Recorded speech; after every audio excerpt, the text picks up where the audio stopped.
Hello, good evening, and welcome to the How to Eat for More Energy in Perimenopause workshop. I'm very excited to be here on this rather warm evening. So, if you are watching live, and you're in the UK, I'm extremely grateful to you for joining me on this heat wave of an evening. And hello to you if you are also watching the replay. I've had a few messages from some of you on the other side of the world in Australia and New Zealand who said it's going to be 4 in the morning. I would never expect you to get up at that kind of time for a workshop. So welcome to you if you are catching the replay. Right, so we have got a workshop for you this evening. You have the ability to ask questions in the comments. I would urge you, if you do want to ask me a question, to please try and leave that until the end, because I sort of just get distracted and I'll want to answer it straight away. But please leave any questions that you have for the end. If something comes up for you while I'm talking, then get a pen and paper, write it down, because if you're anything like me, you'll forget immediately, brain fog. So write it down. And hello, nice to see you here.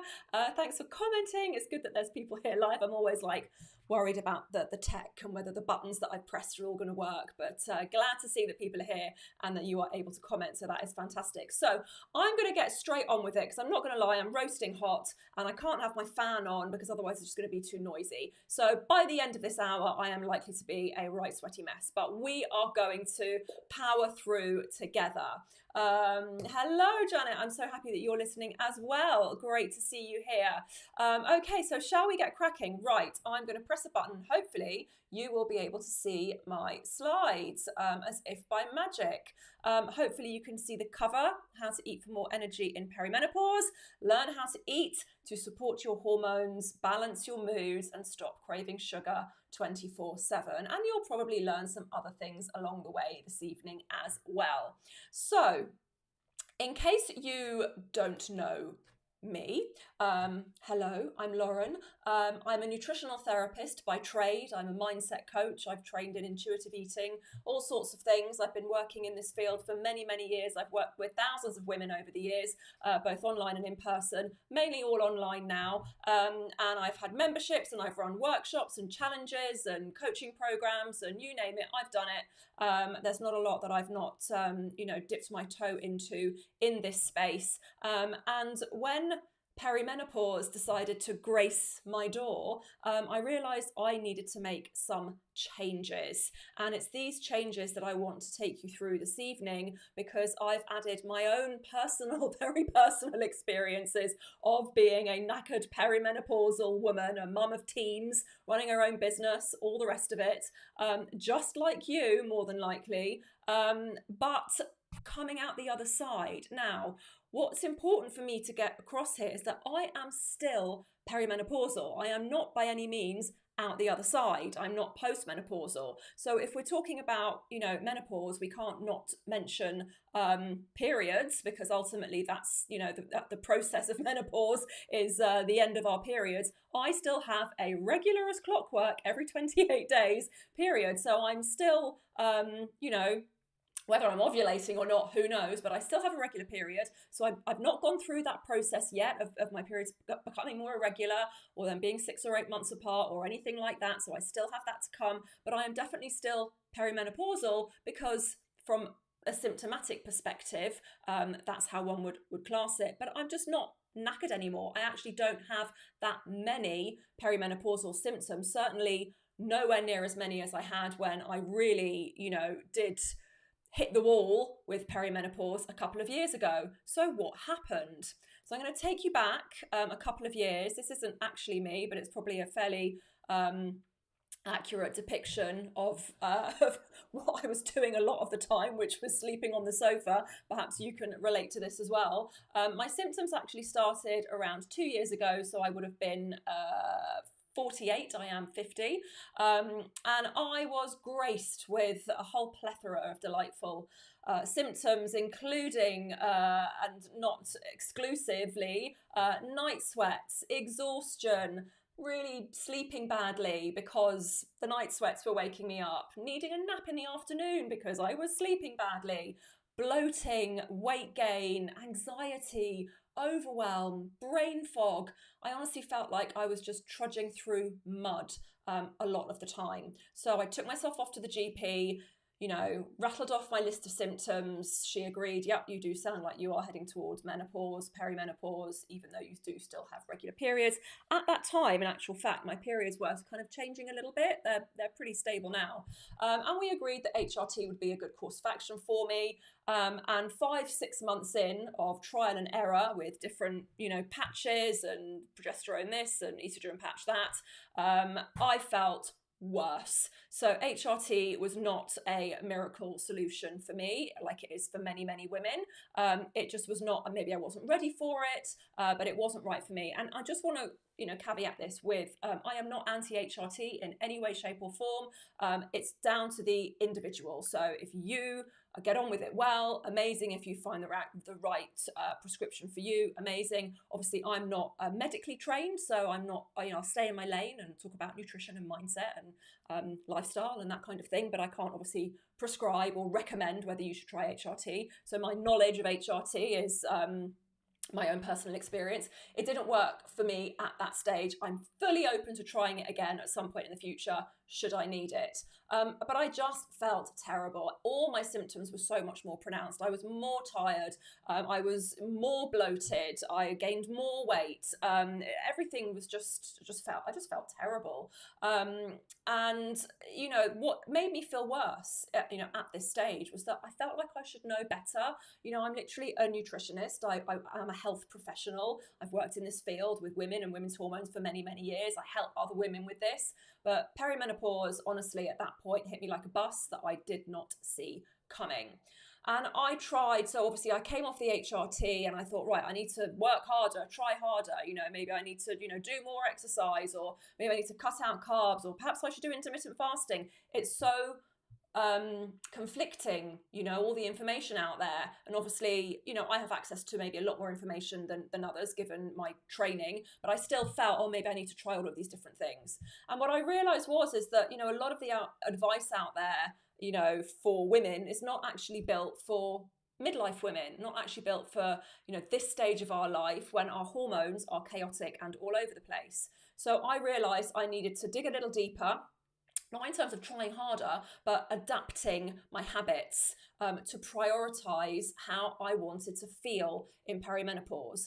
I thought I was relatively healthy, but when I took a good look at my habits and when I took a really good look at my, my dietary habits, where I was often skipping meals if I was too busy, maybe a little heavy on the wine at the weekend, not really exercising consistently enough, scrolling late into the night, all of those kinds of things, I really realized that, look, if you want to feel better and you haven't got HRT to rely on, you're going to have to take a long, hard look at your habits and see what needs to change. So once I started making these intentional changes to my diet, to my habits, to my lifestyle, I really did begin to see a huge difference. Now, what I want to let you know is that this was not an overnight fix. This was not like, a one and done. Okay. I will give you some tools today that you can start applying and start to see a difference quite quickly. We're going to be specifically focusing on nutrition because I really believe that when you start with just sorting some bits out in your diet, you can feel better quite quickly, certainly in terms of like energy, mood stability, sleep, cravings, those kinds of things. But you have to keep doing them. You can't just do them for a week and let them go. You've got to keep doing them consistently every single day, like your life depends on it, because it actually does. We have the ability and the power to have a fantastic quality of life in midlife, in perimenopause and menopause, but we have to do our part, okay? Yes, there are some levels of things we cannot control when it comes to our hormones, but there is an awful lot that we can control. And I want to give you hope that you can feel better and you can feel better than you've ever felt in this stage in your life. We don't have to succumb to the narrative that we are finished, that we're shriveled up, that, we're going to be tired and moody and not remember why we walked into a room. I mean, actually, I often forget why I walk into a room, but, there is a lot that we can do for ourselves. We can feel more energized. We can feel like our old selves again. In fact, we can probably feel like a new self, a better self, because there's something that comes with age and wisdom, is that we just don't give as much of a shit about some of the things that we cared about in our 20s and 30s and perhaps even early 40s. Okay, we are more empowered in this phase of our life than perhaps we ever have been. We have an inner knowing, an inner wisdom that perhaps we never had before, and this is so powerful. So if you have the habits and the tools and the consistency with your lifestyle, you can feel really fucking great. You'll have to excuse my language, I'm a little bit of a swearer.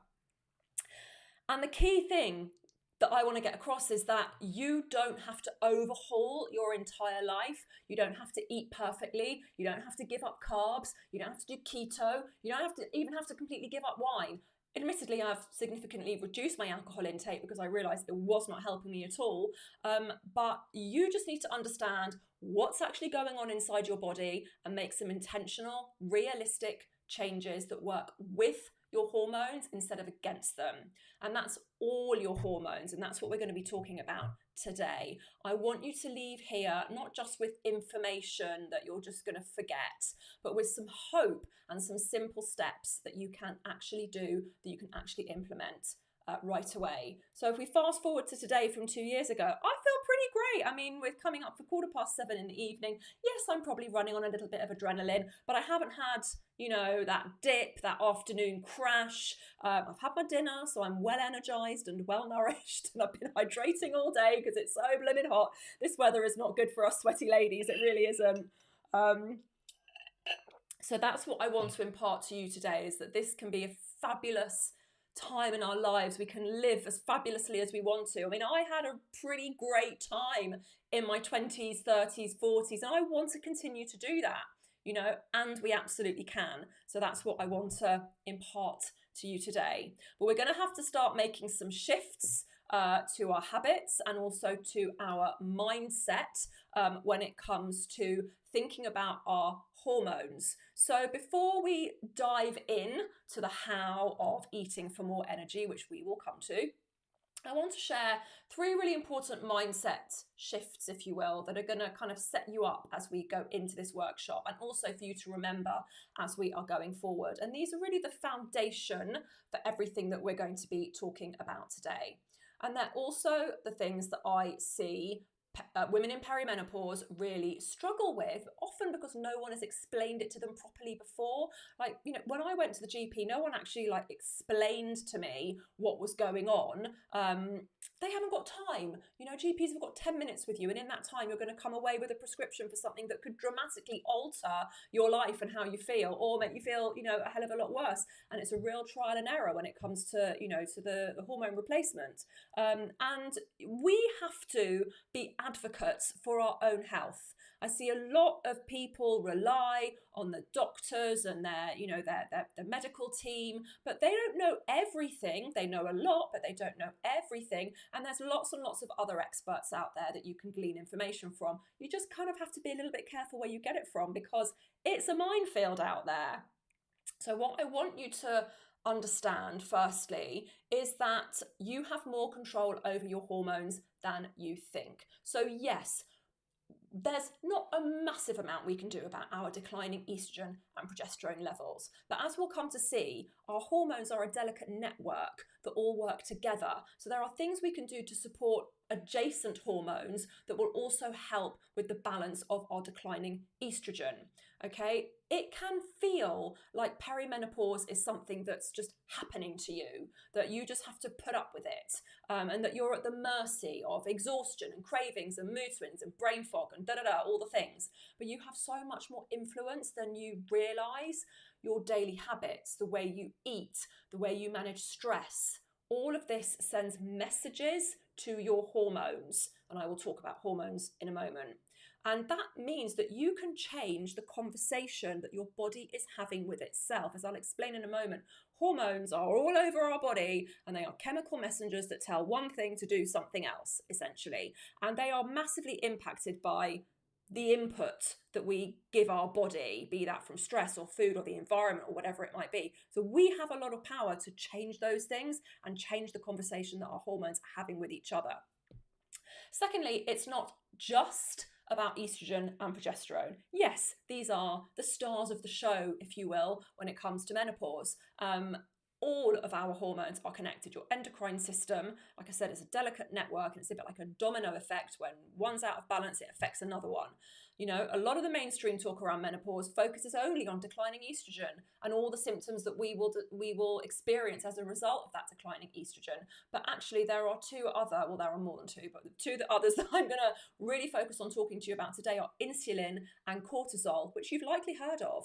And when these get out of balance because of blood sugar crashes or increased stress, they can make everything else worse. So it's about supporting the whole network of your hormones, not just one hormone in isolation. And there is plenty we can do to support our estrogen metabolism as well, but we really, really want to look at those sort of adjacent hormones that are linked to our estrogen. And finally, what I want you to take away from this, and we'll talk about this more at the end when we come to the strategies, is that small, consistent tweaks, small, consistent daily habitual changes are going to beat grand overhauls every single time. And like I said, I've been doing this for a really, really long time. I've worked with women on habit formation. And if you take nothing else away from this today, please take this. You do not have to do an extreme diet, cut out all the carbs, or overhaul your entire life to see results. In fact, those approaches only make things worse. Real change comes from the things that you can actually stick to.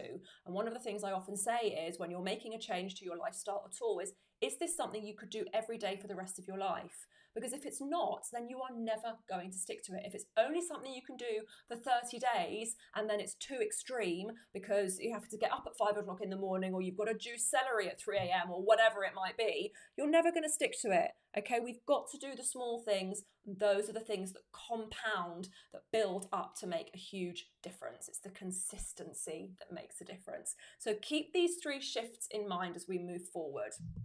My goal for today is not to overwhelm you with science or rules. We're going to have a little bit of science, but you're all intelligent women underneath it all, even though we might not feel like it some days anymore. But it's to give you practical, realistic strategies that you can actually use even in the middle of the perimenopause chaos. Okay, so as I have mentioned, I'm just going to take a little sip of water because I've got to say my body temperature is heating up.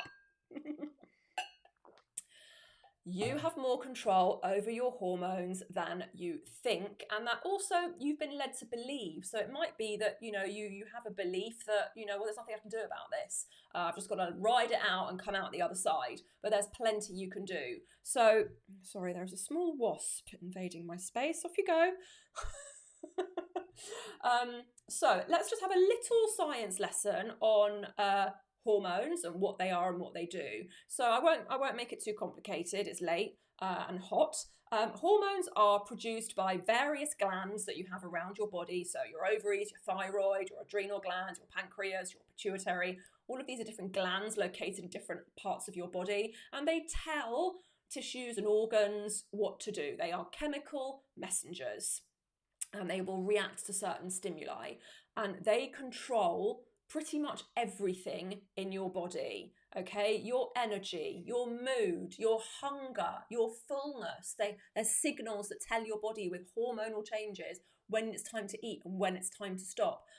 Your sleep, obviously, you've got melatonin, which is a hormone that tells you when it's time to sleep. Stress, massively controlled by cortisol. Your metabolism controlled by your thyroid, your sex drive, your menstrual cycles. All of these things are controlled by your hormones, and they are working inside your body without you really realizing it's happening as part of your autonomic nervous system. You don't know it's happening, much like breathing and digestion and sweating, and these things are happening without you knowing. But what you do, your habits, will impact how these hormones express themselves. So they will respond to the food that you eat, how much sleep you've had and the quality of your sleep. They will respond to how stressed you are. They will respond to what movement you're doing. Even how safe and how supported you feel in your life will all change the messages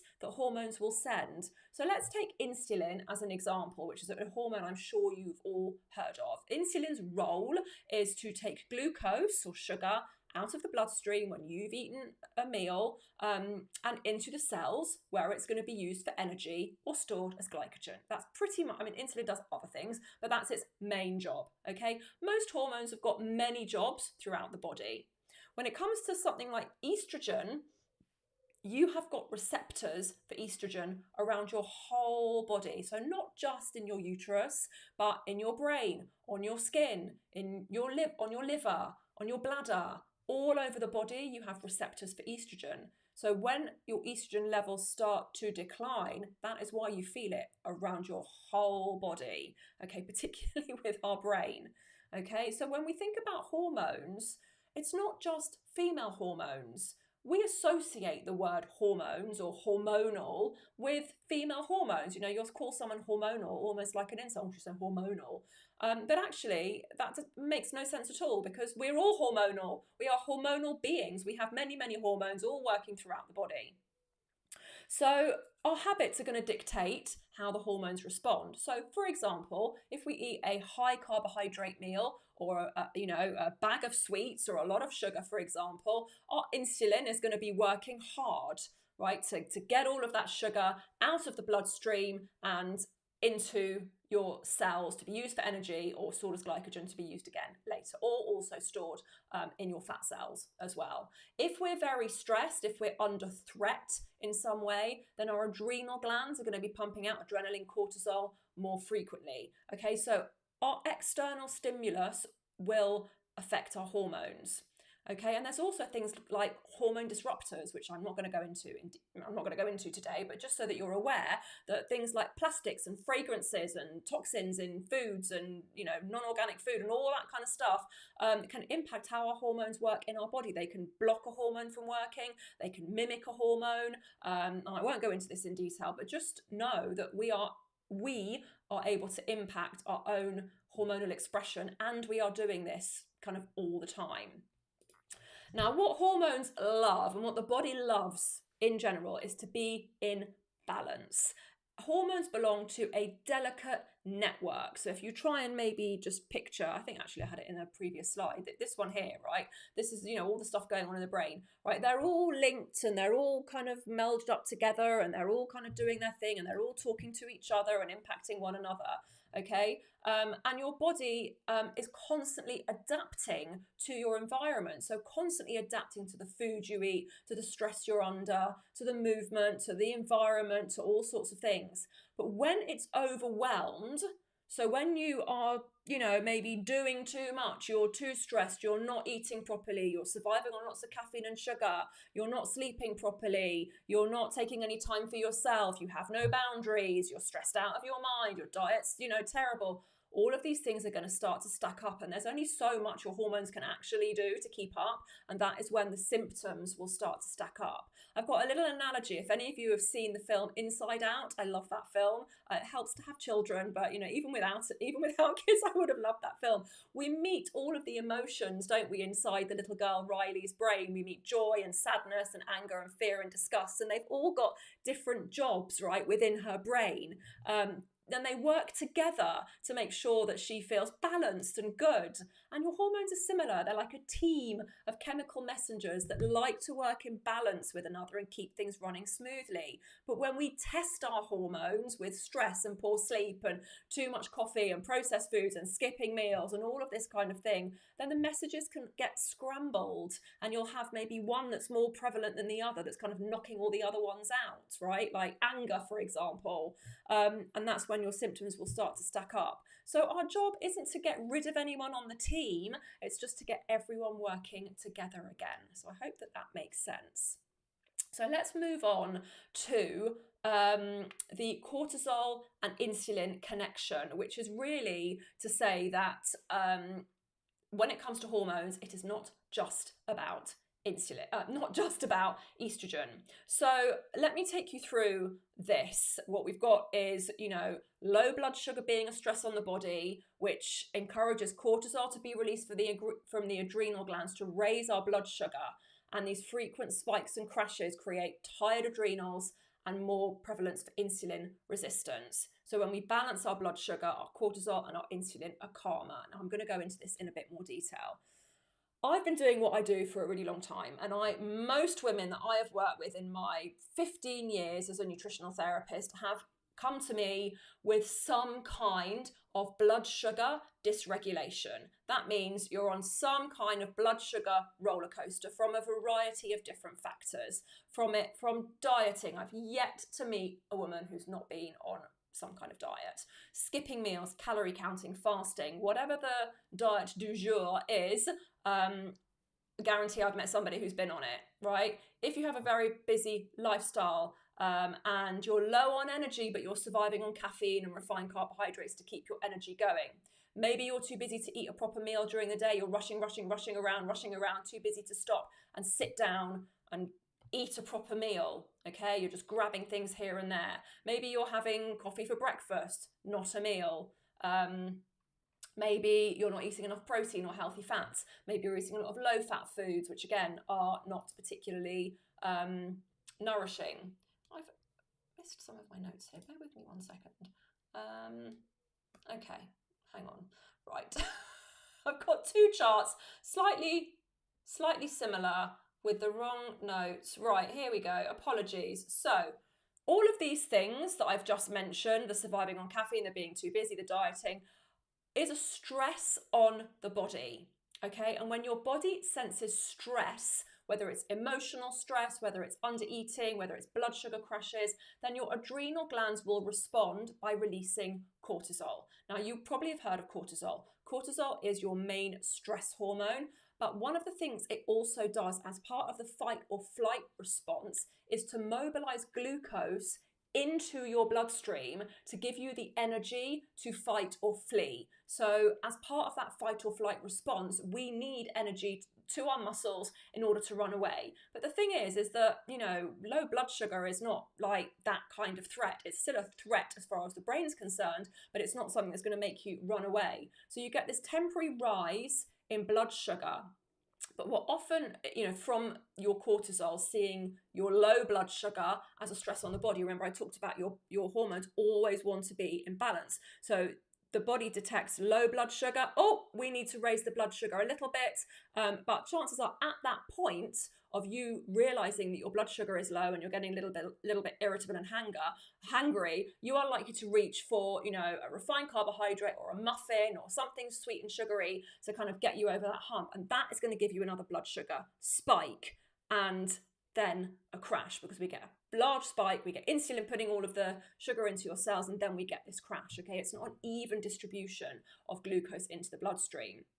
All right, this up and down cycle, this roller coaster, is making your perimenopausal symptoms even worse. Things like fatigue and cravings and mood swings and afternoon crashes and all of that, and the brain fog as well, making it all so much worse, okay? Now, how does this link with estrogen, okay? Now, in my time, I've worked with women in their 20s, 30s, 40s and beyond on blood sugar balance. Okay, and where this really begins to ramp up is in perimenopause, because we've got all of the things that we've been doing for the last 3 decades, and then our estrogen starts to decline. So you've got all of this poor blood sugar control. We've got decades of stress and climbing the career ladder and juggling kids and parents and all the things, right? We're pretty burnt out and fried by this point as far as our adrenals are concerned. And when perimenopause hits, it's just like wham. Everything is heightened because we've just had decades of, you know, not really taking the best possible care of ourselves, and everything suddenly becomes much more pronounced. Many of us have been living with these blood sugar ups and downs for decades, all right? And then your estrogen starts to tank and your poor adrenals are like, wait, I'm supposed to pick up the slack and deal with all of this stress. Because what happens when your ovaries stop or, you know, start the decline in estrogen production is your adrenals will take over some of that estrogen production. But when your adrenals are already fried from all the stress and all the blood sugar dysregulation, it's just like, sorry, I haven't got room for this as well. And that's why your perimenopausal symptoms, like your fatigue, your mood swings and your cravings and your brain fog and your hunger and your irritability, it becomes so much worse. So when I talk about supporting blood sugar, for a lot of women in the past, it might have been about, reducing cravings and having more energy, which is fine. And we're doing that here as well. But it's also one of the best ways to take the pressure off your already pressurized adrenals and support your hormones overall. Remember, we talked about the network of hormones and making sure that we're supporting all of them. So there's a huge connection between your cortisol, your insulin, and your estrogen. And when we work with these adjacent hormones, your cortisol and your insulin, by balancing your blood sugar and taking better care of our nervous system so that we're more stress resilient, that's also going to help with our perimenopausal symptoms. Hope everyone is keeping up. So, oh gosh, I have to say, I am absolutely roasting. I've just got to have a little fan. It is really warm. I hope you're having a nice cold drink and you've got a fan in front of you wherever you are. I want to make sure, since we are live, that everybody is still keeping up and that I'm making sense. Let's have a little midway break whilst I take a little bit of water and just pop in the comments. Just let me know. Yep, this all makes sense. Yes, I understand this. I might not have heard it this way before, or if there's anything that you're like, I'm not too sure about that, and we can maybe clarify. So let me just have a little flushy break, and I'll wait for your comments just to make sure everybody is all good before we move on into the second half. Gosh, it's hot work talking solidly for half an hour. I imagine there's a little delay because I'm using a third-party platform to be live on YouTube. So good, I'm glad to hear that, Julie. All good, excellent. Anybody else? I'll just wait a second for your understand it so far. Thank you, Lola. Excellent. Good, I'm glad. When I'm writing these charts, I'm often like, I really hope this isn't too sciencey and I've explained it properly. Please excuse me. I don't really get hot flushes. It's just really bloody hot. I could really have done without this. All right, let's carry on, shall we? Let's carry on. So what you're trying, thank you, Sarah, what you're trying might not be working. So look, if you're anything like me, you spend a lot of time scrolling through Instagram, right? And there's all sorts of different things that we could/should be doing for ourselves in perimenopause, okay? And you might be trying some of these things. You might have joined a program, you might have joined a boot camp, you might have signed up for something, you might have downloaded a plan or whatever. And it might have involved some kind of restriction, okay? I think we, especially when we start gaining weight in perimenopause, we start to think, oh my God, I need to cut out carbs, I need to eat less, I need to work out more. But the fact is that food restriction is creating low blood sugar. And what do we know about low blood sugar? It's a stress on the body. So all of this is actually likely making your symptoms worse, all right? Pushing yourself harder when it comes to workouts, going to the gym more, longer workouts, more cardio, really like, oh my God, I've got to do all these things, right? And potentially also being underfueled because you're doing intermittent fasting or keto or whatever, is again creating more stress on the body and potentially exhausting you further. So all the very things that you're trying to do, you're trying to eat more healthily, you're trying to exercise more, you're trying all these things for yourself, but actually none of them are working, and actually they're making you feel worse. And the reason why all of these kinds of things are making you feel worse is because they are taxing your hormones even more. Now, I'm not saying don't take care of your health and your nutrition, but it doesn't need to be restrictive, and we will come on to this. And I'm not saying don't exercise. We absolutely must exercise. It's very important for our physical, mental, cardiovascular health, obviously building muscle, which as we know declines from 40 plus. Very important that we do exercise, but we've got to find something that is perhaps a little bit less draining, something that we actually enjoy, something that we're motivated to want to do. Because quite often when you're pushing yourself too hard with exercise, is that you end up being inconsistent because then you're too tired, okay? And then random advice on Instagram. I mean, it's just, perimenopause is like such a buzzword right now. Everyone's getting a piece of it. There's doctors and influencers and you name it. You know, there's Mel Robbins who's got this doctor on, and all the big podcasts has got something to say about all the things we're supposed to be doing.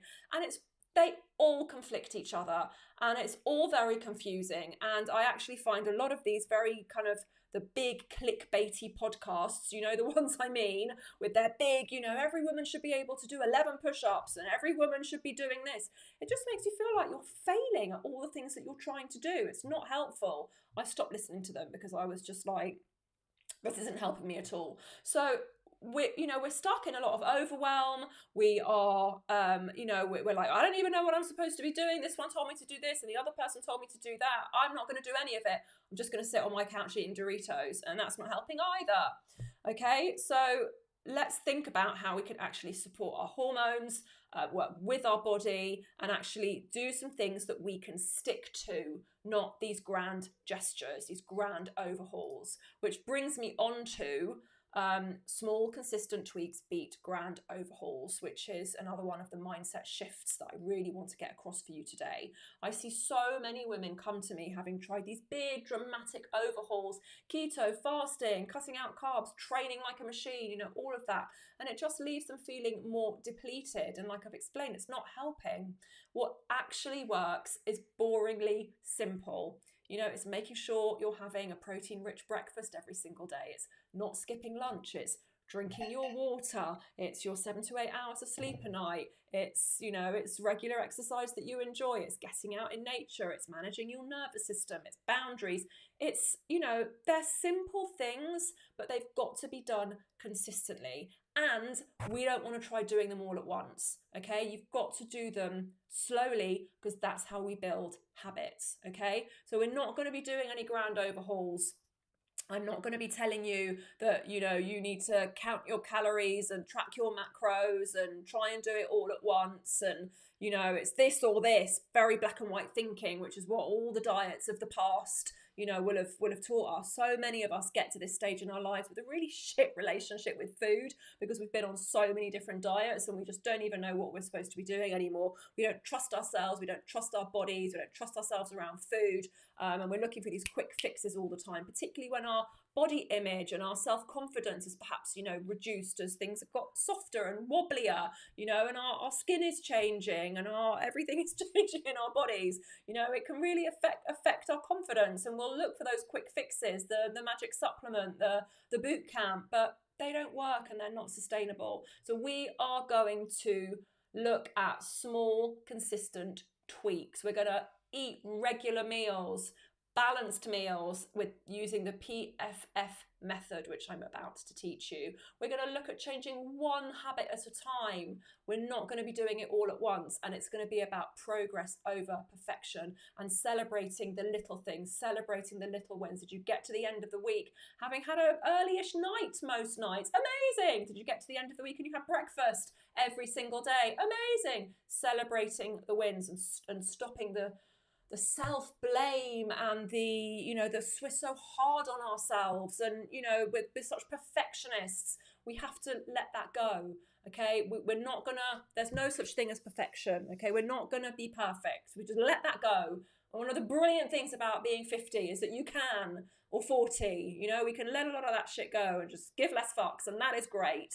We're going to be building sustainable things so that we can live another 50 years feeling really great, okay? That's what we want. That's why we're doing this, okay? We're not doing it for abs. We're not doing it for a perfect body. We're not doing it for anything like that.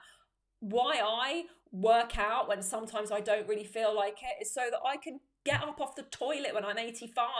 I don't want to be put home. You know, I want to be vibrant and healthy for the next 50 years, right? Now I'll live to 100. I like that, but I want to be healthy and I want to feel good. So as one of my favorite authors, the author of the book Atomic Habits, James Clear, said, you don't need to be perfect. You just need to be consistent. This is a brilliant book. Highly recommend it. A lot of my teachings come from it around building habits. It's about building really, really tiny, small, consistent habits over and over and over and over again, and how we create new neural pathways and habit loops in our brain by doing the same thing over and over again. And it takes a really long time, and not everyone's got the patience for it, but that's how we make change. So let's have a look at what we're actually going to do. I know this is what you came for. You want to have a look at what am I supposed to do and how am I supposed to eat and what is this? How do I eat for more energy? So as you've probably realized, blood sugar balance is the foundation. And I've been teaching this for decades. Decades? Yeah, kind of. I started studying nutrition in 2002, so that is quite a long time, right? It is the foundation for everything I've ever taught, really, be it women in their 20s or women in their 50s and 60s. But when it comes to perimenopause, it's so important that we do this, okay? No more skipping lunch, no more skipping breakfast, no more 16-hour fasting window, right? If you want to do an intermittent fast, the one that I could recommend is 12-12. That is probably as far as I would go when it comes to intermittent fasting, and I hate that word anyway. And that literally is just, finishing your dinner at 8 p.m. and then not having your breakfast until 8 a.m. It doesn't need to be more than that. Any more than that, and we start to create an adrenal issue, all right? It starts to become a stress on the body. So that's as far as I would go with fasting, literally fast when you're asleep. Okay, so no skipping breakfast, no skipping lunch, right? We're eating regular meals a day, every 3 to 4 hours. Now, we want to make sure that we are eating a meal that is balanced, following the PFF method, which I'm about to teach you, so that you are full and satisfied to move on with the rest of your day until it's time to eat another meal, right? If you're eating a white toast with honey and an Americano for breakfast, of course you're going to be hungry at 10:30, right? If you're eating lettuce and chicken breast and no dressing at midday, and you're wondering why you're hoovering up all the snacks before dinner, it's because you've eaten basically nothing and you've gone 7 hours without a meal. Okay, we really need to be looking at, the timing of our meals, and we want to make sure we are eating filling, nourishing, balanced meals every 3 to 4 hours. Now that gives our body, that gives our insulin enough of a break to, chill for a bit, and it gives our gut enough of a break to digest the food until we're ready to eat another meal. And this is where it's also really important to tune into your hunger and your fullness and stop ignoring your hunger and trying to eat as little as possible and trying to eat as few calories as possible and trying to cut out carbs and all the stuff that we're trying to do. It's just creating more stress on the body. Okay, so we're really, from this day forward, we are 3 meals a day and a snack or 2 if we need one, kind of gals. All right, that's your challenge. And the PFF method, which is how we put a meal together: protein, fats, and fiber at most of your meals. Now, I'm not going to say all, because that creates perfectionism. Oh my God, I ate an apple on its own. Oh my God, I ate a chocolate bar. Oh my God, we don't want any of that. Okay, we're not beating ourselves up. We're going to do our very best to learn how to eat like this, and we're going to start applying it slowly and sustainably over the course of the months to come. Okay, you can do it quite quickly, but I even find that just getting someone to eat breakfast every day can be a bit of a challenge, or getting someone to eat lunch, a proper lunch, can be a bit of a challenge. Not just Rivita and cottage cheese, actual lunch, that's a snack. So let's have a look at the PFF method. It is the key to blood sugar balance. I see so many people eating a lot of carbohydrates and not very much protein or fat. Or I see you trying to eat more protein because everyone's telling you on Instagram you've got to eat more protein, but not really getting the right type of protein, maybe eating way too much fat from nut butters, because suddenly you're like, yay, I'm allowed to eat peanut butter. That's a high protein food. I'm going to eat tons of peanut butter, and then wondering why your weight isn't changing, or perhaps you gain some weight because you've switched to healthy foods, but all you're eating is nuts and nut butter. These foods are high in fat as well and highly calorific. Now, I'm not demonizing them. There's nothing wrong with calories. There's nothing wrong with fat. We need them in our diet, but I think a lot of us get the balance wrong. Okay. So this is also about balance. This is a science, and it does take time for it to become instinctive. And we're not going to do it with weighing or measuring or tracking or counting. We're going to do it by sight, and we're going to do it by listening to our bodies and listening to our hunger and fullness cues and going, that meal sustained me for 3 to 4 hours. I'm going to eat that meal again. And then you get to know what your body likes, okay, and what your body responds to.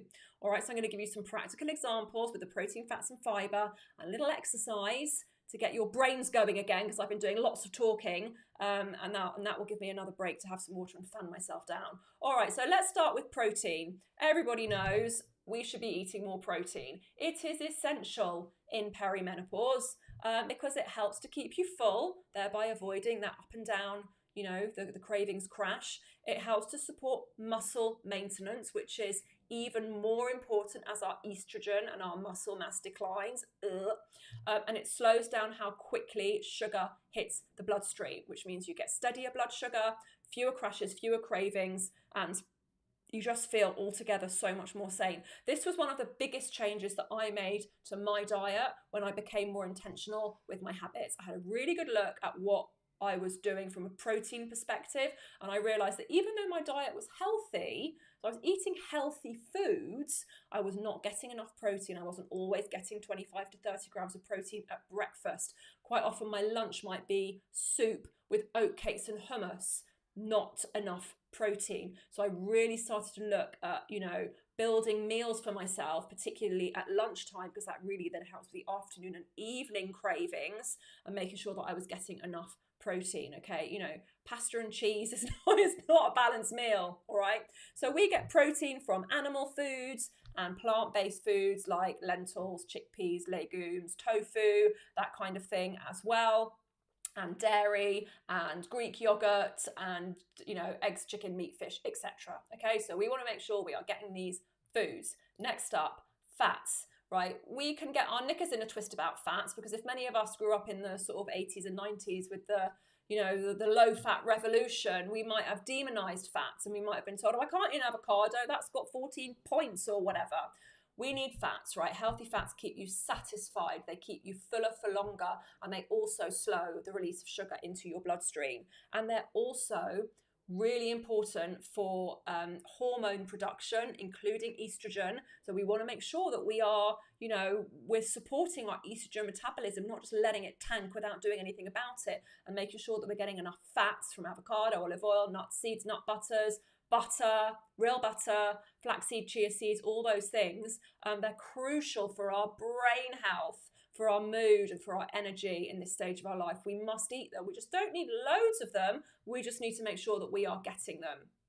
And finally, fiber or carbohydrates. So this is your slow release energy. Okay, this is going to help to avoid the spikes and crashes by releasing glucose steadily. Remember, I talked earlier about what happens when you eat a muffin, a big dump of sugar, that's been digested from your stomach into your bloodstream, a big, insulin release to quickly get all of the sugar out of your bloodstream into your cells, followed by a crash. We don't want that when we're eating, root vegetables and whole grains like brown rice and oats and legumes, chickpeas, and which are also a source of, slow release carbohydrate and protein, and also fruits and vegetables. Then we're getting that lovely fiber, that slow release carbohydrate. We don't get a sugar spike from eating an apple on its own, which you can do, because we've got the fiber that slows down the release of that sugar into your bloodstream.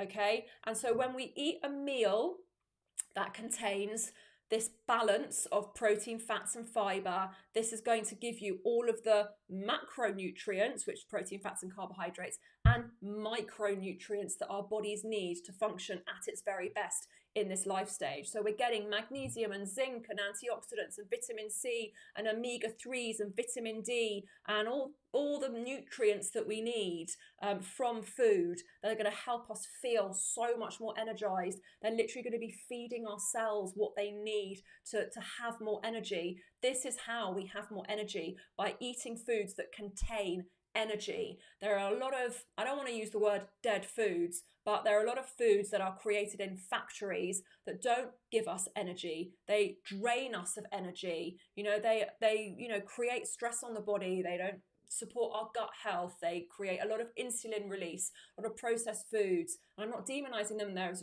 room for all kinds of foods in our diet. But when our diet predominantly looks like this, nourishing and colourful and alive and nutrient dense, then that is how we are going to get more energy, because we are stopping that energy crash from skipping meals, and we are moving away from, you know, fast release carbohydrates, processed foods and those kinds of things, and we are literally feeding our cells the fuel that it needs to have more energy. Another thing about fibre, which I missed, was that it also feeds your gut health, your gut microbiome, which is linked to hormone balance. There's a big link between your gut microbiome, your healthy bacteria, and your estrogen metabolism. I won't go into the mechanics of it, but just know that they are linked to one another. So we need a healthy gut, the healthy estrogen metabolism as well. This is where, when I said at the beginning, we have so much more control over our hormones than we think. When we eat foods like this is really feeding our hormones and creating, balance in our bodies as best we can. It's giving us, the proteins are giving us amino acids, which are giving us the building blocks for neurotransmitters and hormones, literally the building blocks for our hormones and our brain chemicals. Okay, so you're going to get less brain fog when you eat more salmon and avocado. Okay, so let's have a look at some practical examples of what some of these meals might look like. So, for example, a breakfast might be something like, a porridge where you've got your oats, or some overnight oats with chia seeds, with fruit, with nuts, with Greek yogurt. There you go. You've got all your protein, fats and fibre going on there. It might look like a veggie omelette. Eggs are like a perfect food because they're the perfect balance of fat and protein. So we don't need to just eat egg whites. The yolks contain important nutrients and good fats as well, and have that with lots and lots of veggies. That's a lovely, quick, easy breakfast. You might want to sprinkle a little bit of feta cheese or have some smoked salmon with that as well if you're feeling fancy. Something like a protein smoothie. This is what I have eaten and had for breakfast for, I don't know, the past 5 years. I have a protein smoothie almost every single morning, and I put flax seeds in, which is amazing source of fibre, also amazing for your estrogen metabolism. I put protein powder in to make sure I'm getting 20 plus grams of protein, and berries for my antioxidants, and almond butter for my protein and fats. I really pump the smoothie full of good stuff. And then for lunch, you might want to look at just a simple chicken and avocado, quinoa, veggie salad. Doesn't need to be complicated. Dinner might look like a steak stir fry with veggies and brown rice, or, a piece of salmon with sweet potato and broccoli. Again, simple. Doesn't need to be complicated. You can even have a bolognese, have it with, I actually have my bolognese sauce with sweet potato wedges. I just really like it. I'm gluten-free anyway, but I even find the gluten-free pasta I don't respond to it that well. So that's another really good thing. You add some extra veggies into the sauce, or have a salad on the side. Little easy snack of some apple, celery and almond butter. Okay, simple. I'm not about spending hours in the kitchen. I don't have time for it. I don't have the patience for it, but I do want to be able to cook and prepare simple meals, evening meals in under half an hour, lunch in 10 to 15 minutes, but I want to make sure that I am eating nourishing meals throughout the day. And so I've got these formula, these meals that I will just eat on repeat. Once you've found something that works for you, just keep having it. That's completely fine. So these are some practical examples. Your day tomorrow could look like cherry tomato omelette, chicken and avocado and quinoa salad for lunch, and a steak and veggie stir fry with brown rice for dinner. There you go. I've planned your day of meals for you. Okay. Now we are going to do a little reflection exercise.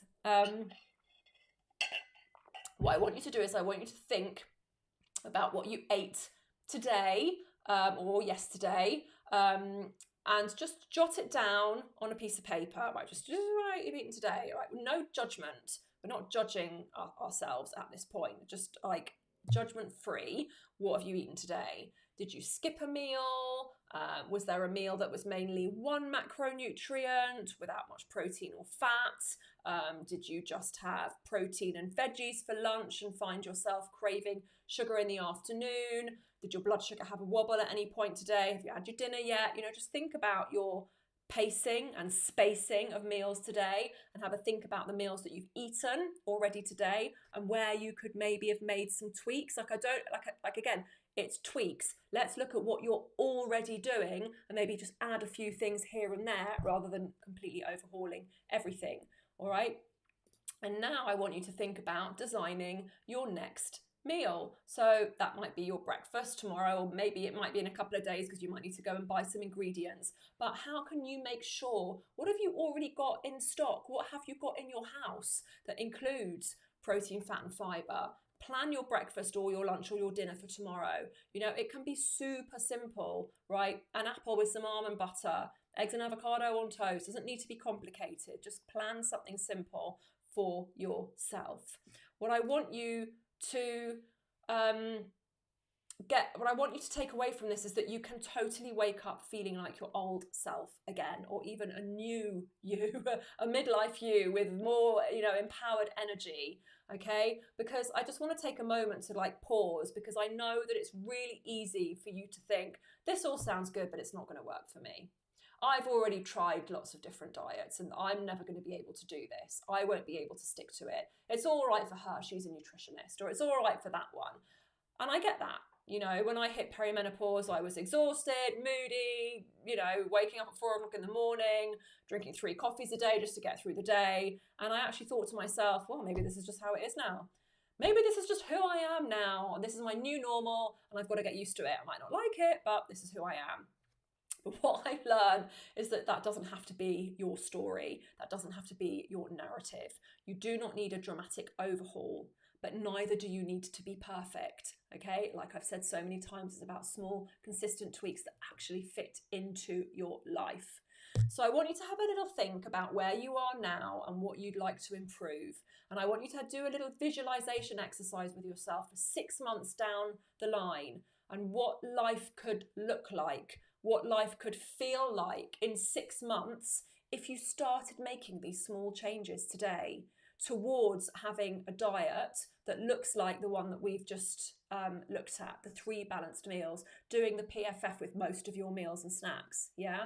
And one thing that I really haven't touched on today, because we just haven't had time, is your nervous system, all right? It's not just enough just to look at your diet. You've got to look at where your stress is coming from, okay? That's potentially a story for another day. But you can totally wake up feeling more rested.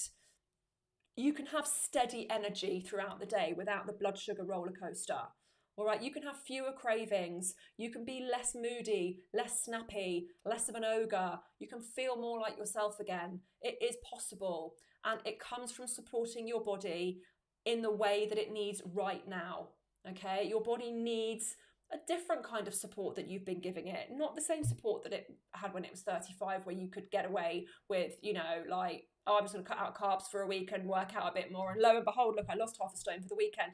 We can't do that anymore. It doesn't work. Okay, this is about working with your body now. And another mindset shift for you is a level of acceptance of this is where my body is now. I need to take care of her and give my body what it needs, and deciding, and it is a decision, it is a choice, because you can leave this session, do nothing, and that's a choice.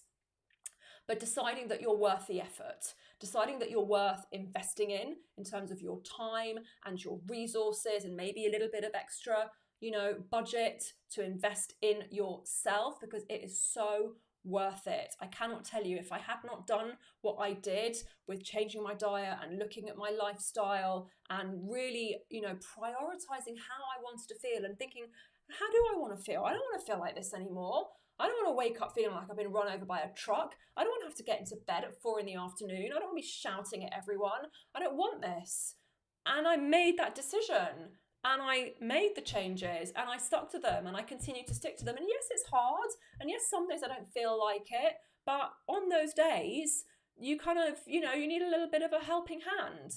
So with that in mind, if you feel like you need a little bit of a helping hand and what I've talked about today has resonated with you, and you want some support with going from exhausted and overwhelmed and all the rest of it to feeling more energized, feeling more empowered, and feeling like your old self or a new you, a better version of you in midlife, then I'd really love to invite you to join my membership for midlife women called Sweat Club. And boy, is that relevant tonight. Sweat Club, very tongue-in-cheek, no actual sweating required, there's no workouts, but it is my membership for midlife women who are done trying to figure it all out on your own. So if you're spending an awful lot of time on social media, scrolling through, trying this, trying that, not being able to stick to anything, and just feeling totally overwhelmed with it all, then I'm gonna help you and give you the path to feeling better. You're going to get the nutrition support and the nervous system tools. We just touched on that, but I haven't really talked about it in a huge amount of detail. Designed for your midlife body, designed for your body now, whether you're in your 40s, 50s, in that perimenopausal, menopausal stage of life, to stay consistent. Like I talked about, it's not about being perfect, it's about being consistent. And I'm going to teach you that consistency. I hope that I've shown you that you're not actually broken, okay? You're not failing. We're just in a phase of life that needs a different level of support. And you can absolutely do this. You can start tomorrow with small, consistent changes that work with your body. But I also know that it can be really hard to do this alone. And I felt really alone 2 years ago when I was hit with all of these symptoms and I didn't know what to do. I had a bit of a breakdown. I ended up shutting down my business practically because I didn't feel like I had the motivation or the self-confidence to keep going with it. It was really not a good year. 2023 was shit. And I've spent the last 2 years building myself and my business and my work and what I do and my passion for this back up again. And I knew that I needed to create something that I wish I had had back then, because it can be really isolating when you feel like your body and your brain is completely failing you. When you're in the middle of a sentence and you literally can't remember the word, you're like, what's the word for that thing on the end of your hand? Oh, finger. You know, I mean, literally, like, that's, I don't really have that anymore, actually. And now that I think about it, I've just realized that I don't really have that anymore because I'm nourishing myself properly. But that sort of, you know, the constant forgetfulness. And listen, I lose my keys, my phone, my glasses as much as the next person, all right? But just that feeling that you're failing and that there's nothing out there for you and no one really gets it. Like, you know, yeah, you've got your girlfriends who might be going through the same thing, but they don't have the answers for you. They're just going through it as well, right? So this is why I created this community. It's not another restrictive plan or a list of rules. It is a supportive space for you to get guidance, accountability, and real life strategies that actually fit midlife, right? Not 35, 32, 25, 40 plus, right? You will get simple nutrition support to balance your hormones, balance your energy, tools to calm your stress response, gentle reminders to keep going, and a community of other women. We're all in this together, right? This isn't a large group of women of all different ages. This community I'm building, and I only launched it a month ago, so this is the second time that I'm enrolling members, but everybody is in this stage of life, so everybody gets it. So if you have found today helpful, then joining Sweat Club is the next natural step. It's how you move from the theory to putting it all into practice and doing it consistently with support. So who is the membership for? If you will just indulge me for another few moments while I tell you a little bit more about it. It is for midlife women who are tired of feeling exhausted, feeling overwhelmed, and trying to figure it all out on their own. And you want simple, sustainable support to feel energized and confident that you're doing the best that you can. Okay, and that's all we can do, is the best that we can with the knowledge that we have, with the time that we have, with the resources that we have. That's all we can do, is the very best that we can. But to know that you are doing the best that you can. Okay, you're done with piecing it all together. You want realistic ways to feel more energized. You know that underneath how you feel now is a very capable woman, because you've always been like that, and you're wondering, like, where did she go? Like, who is that bright, intelligent, badass, fun-loving, funny woman? Like, where is she? She's there. She is there. You're just having a little bit of a hard time finding her. I'm going to help you get her back. Okay?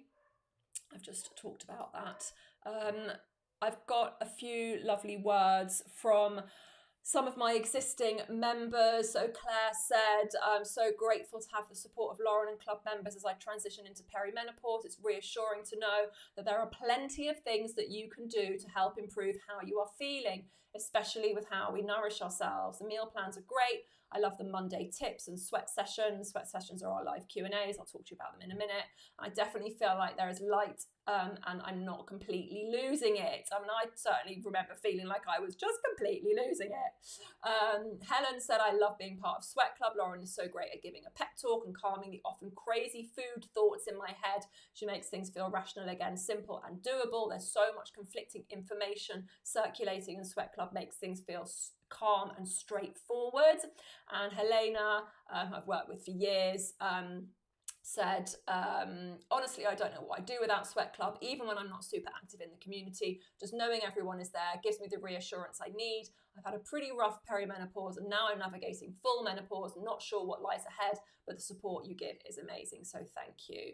So what we do inside Sweat Club is built on 2 core pillars, right? It's simple. These are the things that matter. These are the things that move the needle. It's how you eat and how you take care of your nervous system, right? We're looking at insulin and cortisol, which is what we've spoken about today. And within those things, that is also going to impact your estrogen metabolism as well. So learning how to fuel your body with satisfying real food that balances your energy, your mood, your cravings with no strict rules or dieting. Okay, I've given you a framework for food, but you'll see it's not restrictive. It's like, how can I add to this? What can I add to this to make it more nourishing? Okay, there are, I don't want to say rules, it's a framework, okay, that's going to help you to put balanced meals together and your nervous system. So this is about building some calm into your daily life so that stress doesn't sabotage your hormones, your energy, your mood, or your eating habits. Because how often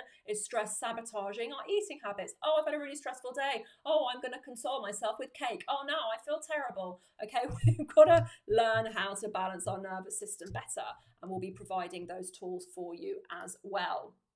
So what you get inside, I don't need to go into this a huge amount of detail, but just so that you are aware of what's included in the monthly membership, the support that you get is done for you meal plans that take the guesswork out of balanced eating. Now, what I want to say about the meal plans is that I polled my members and I said, do you want recipe bundles? Do you want recipe packs? Do you want a pack of breakfast and a pack of dinner? Or do you want meal plans? And 70% of them said, we like the meal plans. So I was like, you got to give the people what they want.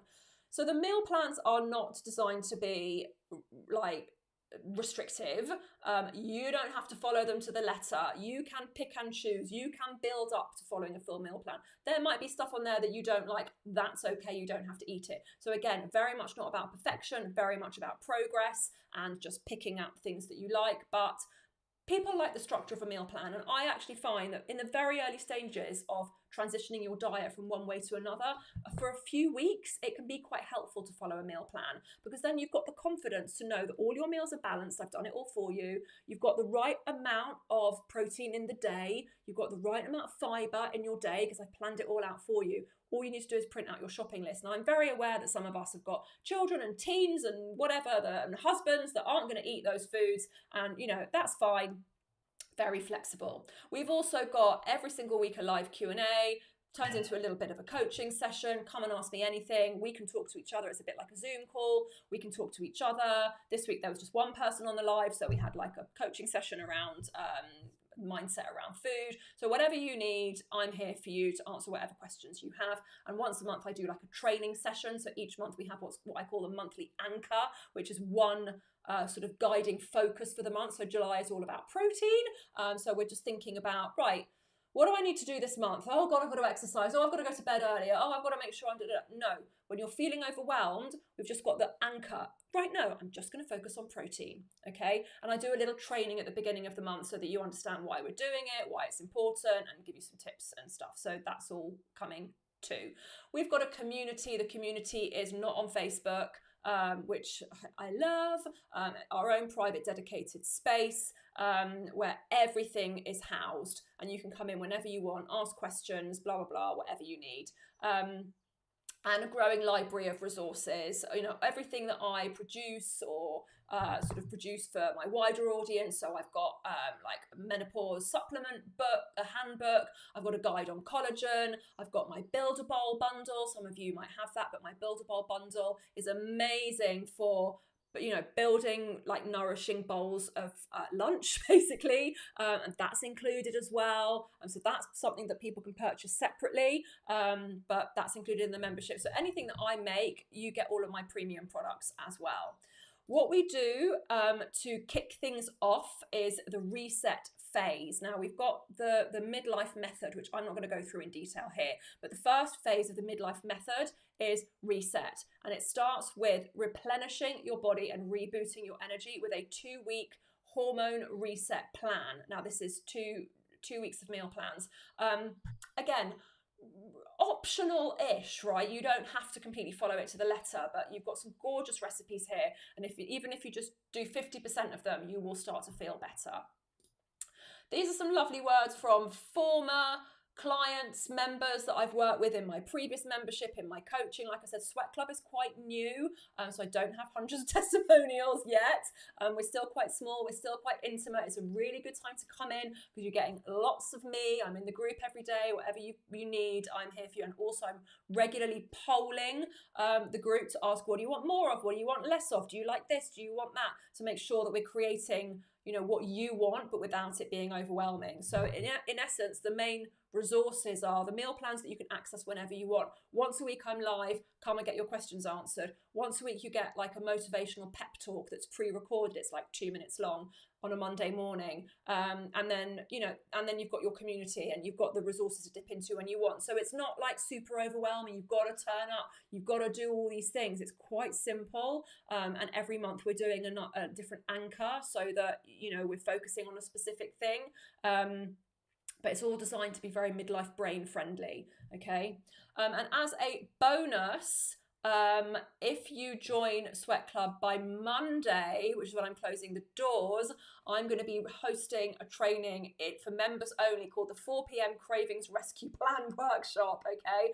So this is how you're going to learn how to deal with that 4 p.m. crash, that biscuit binge, understand the importance of meal timing to avoid the crash and avoid that afternoon hanger and feel more in control of your moods. So that's a special live workshop that I am going to be hosting inside the membership in the next couple of weeks, but this is a limited time bonus for those of you who join.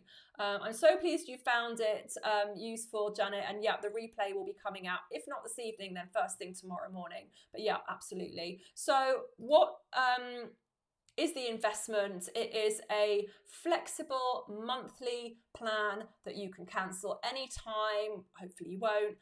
There's no contract, and it's £34 a month for all of those resources. And the longer you stay, the more those resources are going to grow, because every single month I'm adding new things. But at the moment, you've got your 2-week reset plan. You've got July meal plans, another 2 weeks. So you've got 4 weeks of meal plans in there now. Another 2 weeks coming out on the 1st of August. You've got a protein training. You've got replays of, the Q&As that I've hosted. You've got Monday pep talks, which is a little Monday motivational talk, comes out every Monday morning, and the community, and that bonus workshop that I talked to you about. So doors are open now.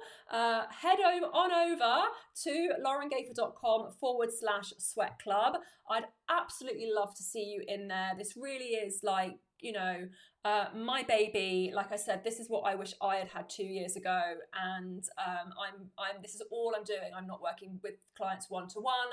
I'm not doing coaching. All of my time, effort, energy, passion is going into creating this amazing community, making it fabulous, and bringing in all of the right people to make it a really valuable space for women, midlife women, to come and hang out.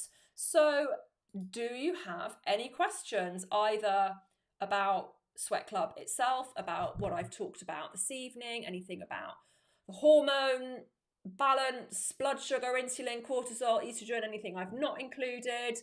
Do please let me know if you have any questions. Whilst I take a very short water break, I'm going to go for a cold shower when I finish this. So that's the URL.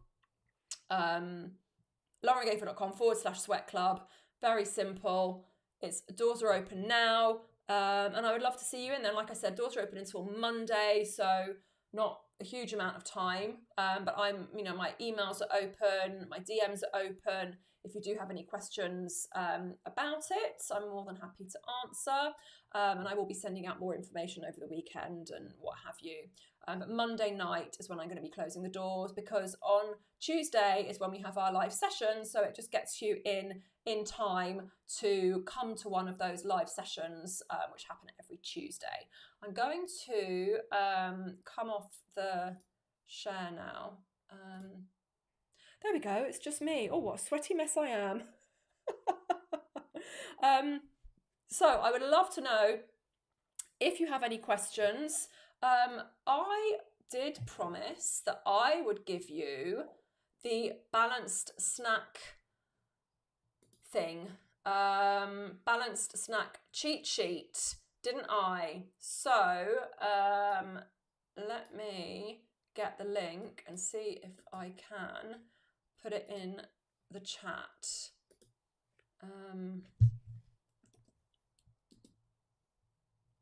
Right, I have just added the balanced snack cheat sheet Google Drive link into the chat. So if you click that link, you should be able to open that up or copy and paste it into your browser. So a little gift for coming live. And this is basically a fabulous little resource. It's going to help you to put snacks together following the PFF method. So hopefully that is useful. You're welcome, Julie. I'm glad you found it informative. And I'm going to pop the link to, whoops, it's in caps, to the registration page. Oh, I need to move my mic out the way.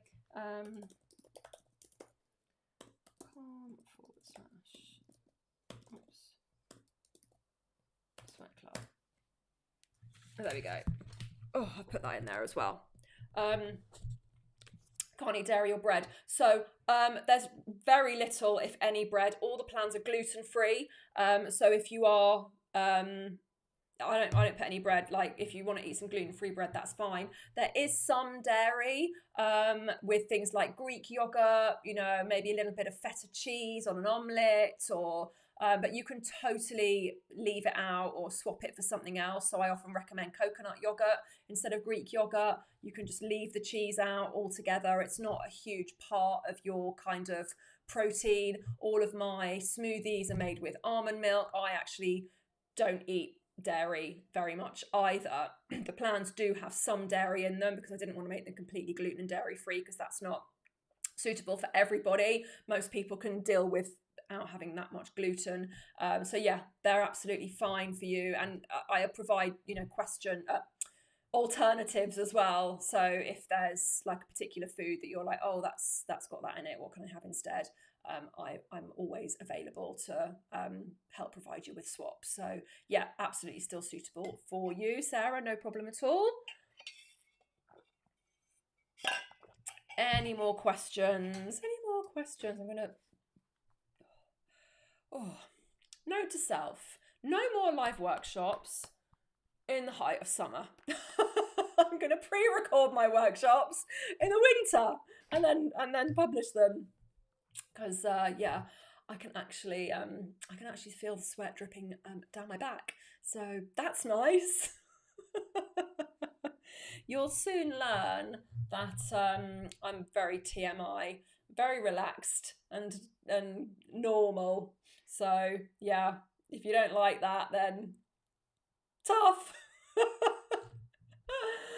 Okay, well, it looks as though there are no more questions. So thank you very much for joining me this evening. I'm very grateful to those of you who came, and I hope you enjoyed it, and I hope you found it useful. And I will send out the replay, if not tonight. I've got to go and have a cold shower.